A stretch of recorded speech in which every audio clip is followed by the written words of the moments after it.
Okay, so today, inshallah, we're going to start with a practical session. And what we're going to do is that we're going to look into the process of translation, how we actually translate, what we should be thinking of while translating, and so on. So I'm expecting that you're going to take part in the discussion because, again, it's practical. So your thoughts are going to be of great importance, okay?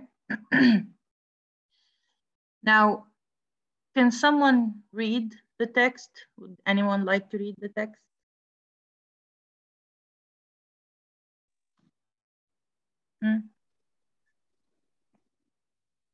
Anyone? Yeah.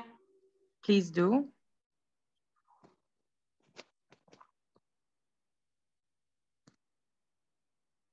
Yes, read it. أهمية الحاسوب في الحياة اليومية. أداة حيوية للوصول للمعلومات والبيانات ومعالجتها، حيث يعد النافذة الأولى للوصول إلى شبكة الإنترنت. تكمن أهمية الحاسوب باعتباره وسيلة هامة بالنسبة لطلبة العلم، فيعتمدون عليه بشكل عام في التحضير للتقارير والمشاريع التعليمية الخاصة بهم. Thank you. Now, the first thing as a translator I would look at is the title. So I understand that, okay, so I need to translate the title. Now, depending on your level of expertise and depending on how much you know about the topic you're translating, you decide when to translate the title. Do you think it is more reliable to translate the title first or last? First. I think last. Okay, so we'll discuss both.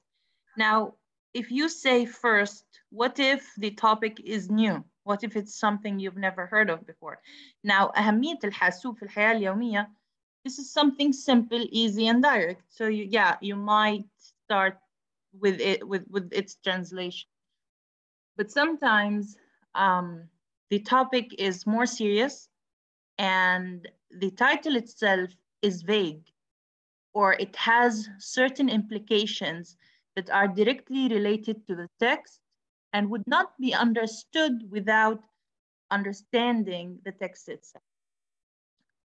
I'll give you an example. When you translate books, the last thing you do is translating the title, because although some titles may seem so direct, and if you've ever seen or read a translated book, you would notice that most of the times the title of the book in Arabic is different from the title of the book in English. Why? Because when we talk about books, we talk about a package of culture, a package of a well-studied audience, an understanding of what would attract the readers. Now, when you translate a book into Arabic, for example, and you think of a certain title, or when you write a book in Arabic and you think of a certain title, you take into consideration what would make a passerby or a viewer decide to read or buy that book. Now, when you translate a book and you translate its title, you start thinking what would make an English person or an English-speaking person decide to read that book. And that should be the guideline that directs your translation process. Now, if you remember in our first session, we said translation is about looking at the meaning and then thinking of the best way to put it in the target language to what best suits the target language audience or the target audience. Now, we're going to delay the translation of the title for a bit, and we're going to start with the topic itself. Now, if you notice, how the text is written affects my decisions as a translator. Looking at this slide, you would understand that this text is interlinked, and it's not based on separate paragraphs. It is divided into points. And these points lack the subject. So you say أداة حيوية للوصول للمعلومات والبيانات ومعالجتها. It's a fragment, and not a fragment in Arabic, but it's a fragment. If you translate it literally, it's going to become a fragment in English because there is no subject and there is no verb. So the first thing when you translate, the first thing that you should think of when you translate is, now, how can I make a sentence, a full sentence, a sentence that makes sense, even though the source text itself lacks certain elements or hides certain elements. Now, I want you to write this down, and I want you to keep it in mind. Sometimes there are things in the source text that are implicit, that are hidden, that are not directly explained or directly said. Now, these things, you're going to need to make them explicit in the translation. And what we mean is that if it is hidden in the source text or implied and therefore understood by the source audience, it's going to need to be expressed openly, directly in the target text so that the target audience would understand it. Now, I want you to think of a situation when you and your friend are talking about a certain course. You're talking about the professor of the course, and someone walks in while you're discussing the characteristics of this person. Now, when they walk in, they will not know who you're talking about because they came at the middle of the conversation, not from the beginning. It is implicit to you and your friend who the person you're talking about is, because both of you have established a background, both of you have established an understanding of who that person is. But a person who walks in does not know. So you have to keep in mind that when you translate something, that there are things that are implicit, there are things that are agreed on by the audience who reads that source text that needs to be uncovered, that needs to be expressed openly in the target text. Now, if we look at the text ahead or the text in front of us, again, it begins with أداة حيوية للوصول للمعلومات والبيانات ومعالجتها. So one would ask, what is this أداة? What is it talking about? Where is the topic? Where is the subject? And in that case, it is more beneficial to write a full sentence, starting with a subject. Computers, for example. Now, before we go into more detail, I want you to look at أداة حيوية للوصول للمعلومات والبيانات ومعالجتها، حيث يعد النافذة الأولى للوصول إلى شبكة الإنترنت. Now, if you're going to translate this, I'm going to do the first one, and I'm going to show you the process of thinking. Now, when you actually translate, thinking does not take that much time, but because we're starting the training, or because we're just at the very first steps, I want to show you what could be going on your mind while translating. And again, this text is quite simple, and I chose this one because I always start with it because it's simple, makes sense, and at the same time, it has some tricks that we need to pay attention to. Now, if I start with, being literal, I say a tool that is, I'm being literal, and by literal, I mean translating word for word. So a tool that is dynamic to access information and data and treat them. Again, this isn't the correct translation. I want to show you how literal translation sometimes is not about translating every word in the same order of the source text, okay? Again, حيث, usually حيث, whereas, it is the first window to access the internet network. Now, a beginner, a person who's never translated before, might do this. So if we delete this, can someone read the English text? Can someone read the text? Can someone read the text? The English? Yeah, the English. Yeah. Asma, تفضلي. A tool that is dynamic to access information and data and treat them, whereas is the first window to access the internet network. Does it make sense in English alone without the Arabic text? Does it make sense? Do you think it's correct? Does it make sense? No, of course. No. It doesn't make sense. And you can't understand what's written. Because a tool, what is that tool? Okay, it's dynamic, but to access what? How? Like, who's the doer? Because if you want to use to access, it means there's someone who's going to access, but who's that person? And then what is treat here? Treat doesn't sound like, it doesn't fit the context. And then you have, whereas it is the first window, okay, but this is a dependent clause, where is the end of it? Where is the independent clause? So sometimes, sadly, when people start translating and they go word for word of the source structure, they forget that they're losing the implicit, they're losing the hidden meanings that exist in the source text.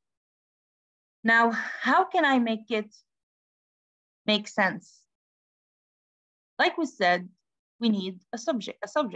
So, and remember, we don't have nominal sentences in English, okay? And what is a nominal sentence? A nominal sentence is jumla ismiya. We only have jumal ismiya or nominal sentences in Arabic, but we don't have nominal sentences in English. And that means it is wrong to say Adam happy. You need a verb. So you say Adam is happy. You can't say, for example, he football. You need he plays football. So you always need a verb to make a sentence complete. Now, in order to have a sentence, you're going to need a subject. And the subject here is computers. Now, here is the first difference between Arabic and English.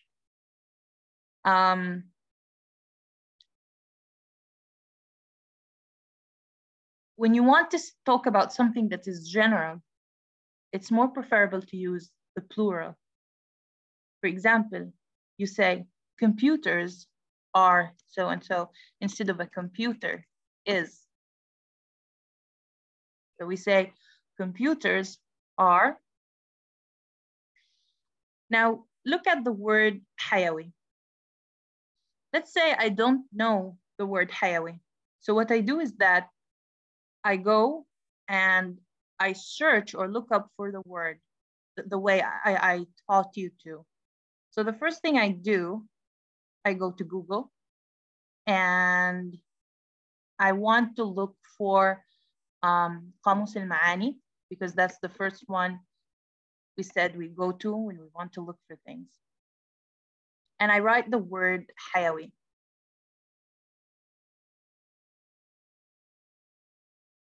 So what I find: vital, vibrant, sprightly, sparky, racy, pivot, biotic, essential, aerobic, zestful. So many words that you probably don't know. So you feel that, okay, none of them make sense here because they don't fit. But how do I decide? How do I know if they fit or not? Because I've never seen these words. Now, for example, I want to check if the correct word is sprightly.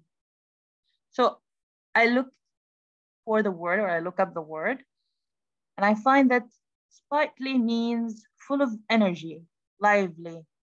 Now, does this make sense to the context? Does it suit the context? We're talking about a computer. Can a computer be full of energy and lively? So you eliminate this choice. No, it's not the correct translation. You look, for example, for the word racy.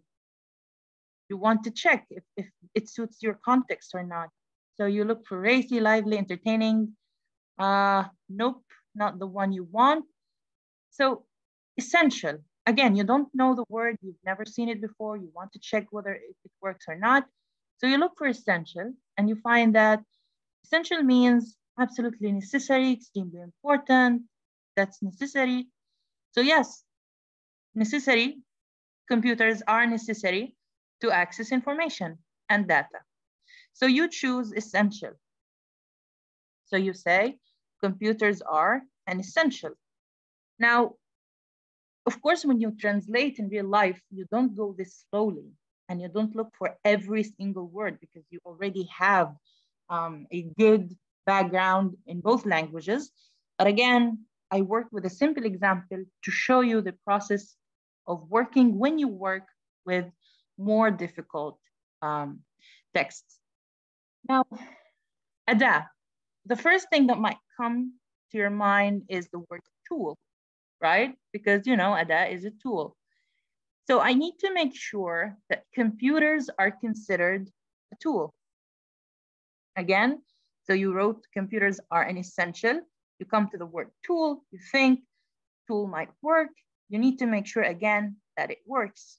So you go and you say computer as a tool. If you find results that link tool with computer, then it makes sense. Then it suits the context. So look at this one, the computer as learning tool. Can you see it? Can you see it? Yeah. Okay, so this makes me understand that yes, tool works with computer. So I go back to the text and I say computers are an essential tool. Now, remember when I said sometimes there are things that are hidden in the source text and should be revealed in the target text, especially when it comes to Arabic language. As you know, Arabic sometimes has الفاعل كضمير مستتر, right? English does not have that quality or characteristic. The subject, the pronoun should be clear. Now, if I say computers are an essential tool for accessing information, it makes sense. It looks okay. But I would prefer, think of it as computers are an essential tool for people to access information and data. Now, again, another thing I want you to think of when it comes to the differences between Arabic and English.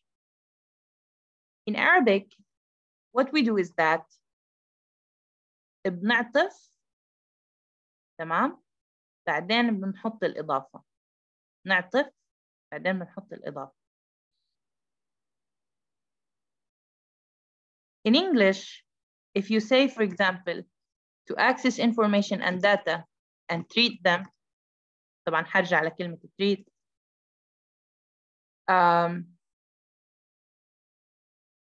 you would feel that something doesn't make sense, right? So what we do in English is that for people to access and treat information and data. مع تحفظي على treat وحنرجع لها. Okay? Computers are an essential tool for people to access and treat information and data. So far, it makes sense, but you want to make sure that is معالجة treat here? Because I know, based on my knowledge, that if you want to treat a person, it means بتعالجه من مرض. So you treat a disease. Now, what you do is that you go to, again, Google, and you say, treating information. You would notice that, okay, no context is similar. How to treat information overload. No, this isn't related to what we need. Again, so let's see, treating data, would it work? So someone asks, may I use data treatment to mean data processing? So I come across something that's called data processing. So I go and look for data processing. Data processing occurs when data is collected and translated into usable information. So this sounds more like the context I have. So, so I go back to my text. If I need more, like information to make sure that I chose the correct answer, because I know it's the correct one. That's why I said, yeah, it's the correct one.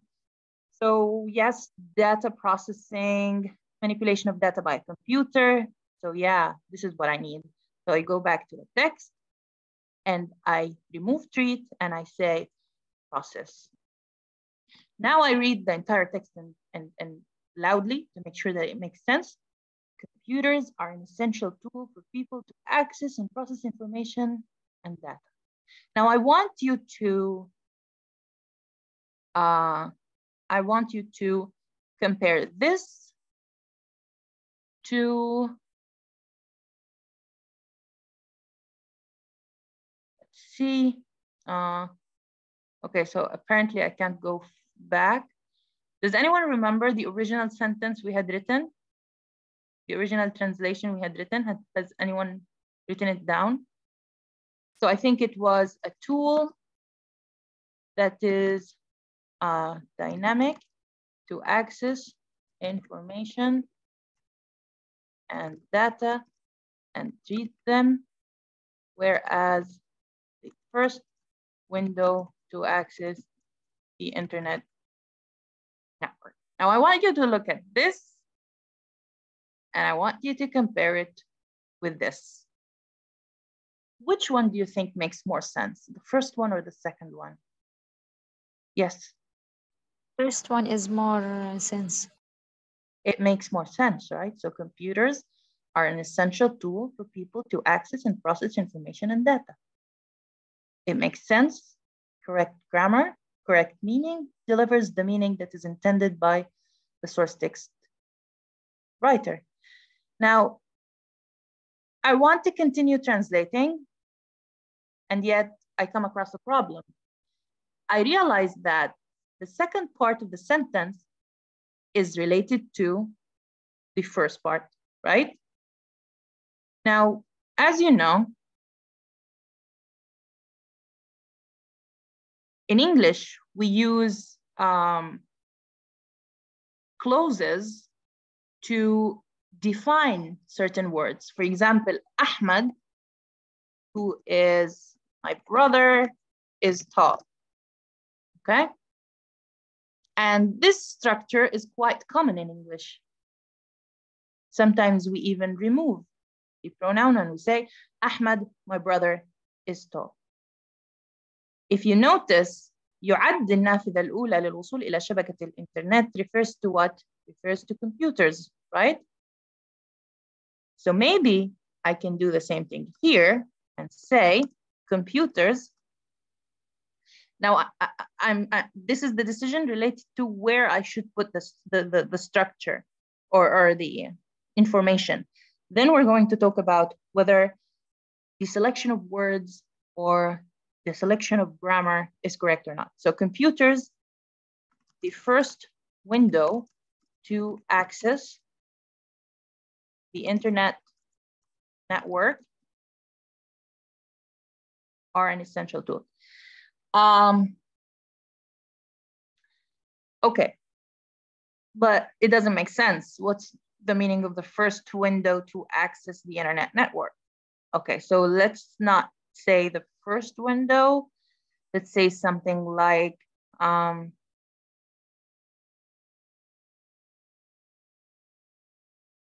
usually we say gate, but gate here sounds a little bit too much. So let's think of something else. So let's say first choice, but no, first choice doesn't deliver the meaning correctly. So it's not first choice. I go with first, and I think of an alternative. I can't think of an alternative. So I go again to Google and I think, okay, what should I look for? Should I look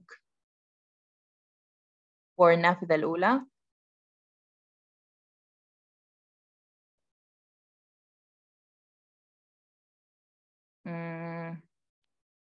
Nope. Nothing here is relevant to my context. Okay, maybe I should look for, so I need window and internet and computer. So internet, first window, like for computers. I just want to see if there are any results related to what I'm working on. No, it misunderstood me because it thought I was looking for windows, right? Okay, fine. So this doesn't make sense.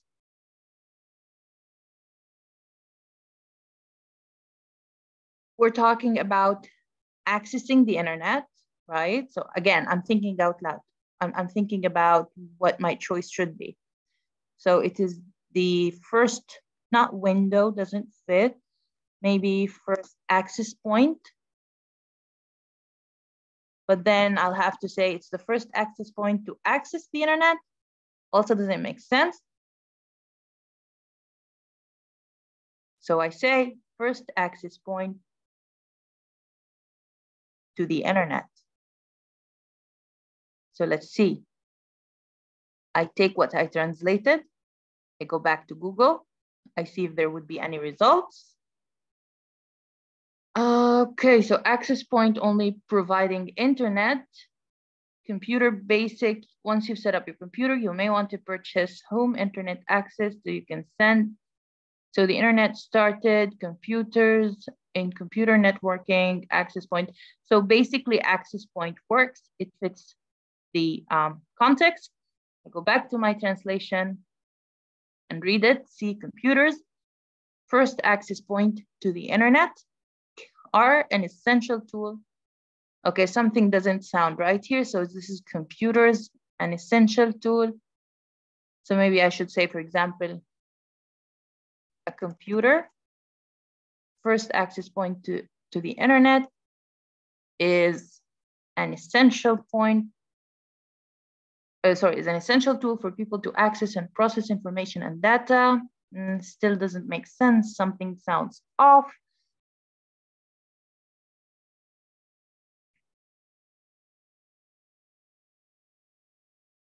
So I say a computer, first tool, first doesn't sound right because it doesn't mean here الأولى, it probably means primary. A computer, primary access point to the internet is an essential tool for people to access and process information and data. Let's see that again. A computer, primary access point to the internet is an essential tool for people to access and process information and data. Comparing it with a dynamic tool to access information and data, treat them, whereas it is the first window to access the internet now. What do you think?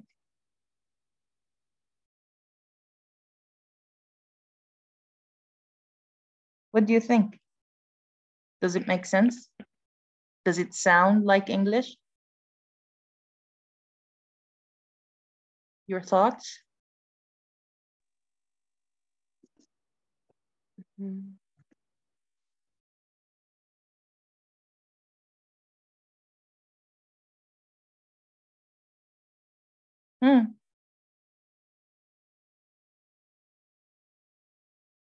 Okay, first one makes more sense. Why? Although it has the same information, it has the same meaning, but again, it delivers the meaning. It delivers both of them. Like if you look at them, you might sense that they are to some extent literal, but they do not disturb the structure of the language. Now, one thing that you're going to change here, and one of the girls asked why, is that we're going to go for computers, primary, access point. Why would we, like, what's the difference between saying computers and a computer? Now, usually if we want to generalize, we use plural. For example, we say يوم المرأة in Arabic, but in English we say Women's Day. يوم الطفل, Children's Day. يوم الأسير, Prisoner's Day. So usually when we generalize in English, we use computers, but here I made a decision as a translator, and I chose using the singular because I need to define it as an essential tool. So I couldn't make it plural. But other than that, does it make sense? Yeah? معايا يا جماعة؟ معك يا مس. تمام. تمام. So I'm going to stop recording.